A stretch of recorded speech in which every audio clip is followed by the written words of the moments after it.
Welcome back mga kadi. No? Tawag na ako sa inyo. It's been a while pala since my last vlog. No? Right now, I came up with this idea. No? Magre-revamp tayo. So, ito yung tinatawag kong Odiba. Relate to my name.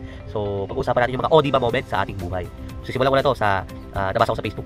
Sabi, meron doon sa Facebook na sinabi, kung magre-retire daw siya, magkano daw yung retirement pay niya right now. So, ibahin lang natin ng konti para medyo palalain natin, para medyo matriggered ka, no? Kung mamamatay ka ngayong araw na to, no? Yung SSS pension mo ba, tingin mo sapat para masuportahan yung lifestyle ng pamilya mo, no? Huwag na tayo lumayo, bigyan ko na kayo ng calculation, no? Sa akin na, baka malita privacy pa tayo sa ibang tao, no? So, sa akin, I try to calculate my death pension, no? Kung ano magkano makukuha ng pamilya ko, in case na may mangyari sa akin, at ito yung 9,000, no? 9,000. Sa ngayon, tingin mo, sa akin, tatanungin mo ko sapat ba yan para masuportahan yung lifestyle ng pamilya ko right now, kung in case na may mangyari sa akin, no? Sa tingin ko, hindi.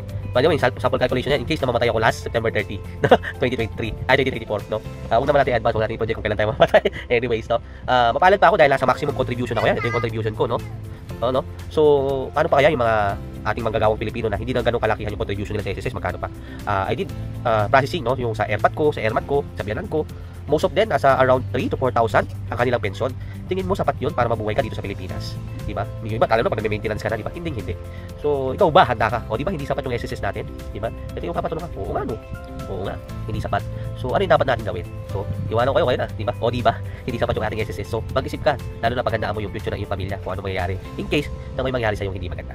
Salamat sa panonood. Bye!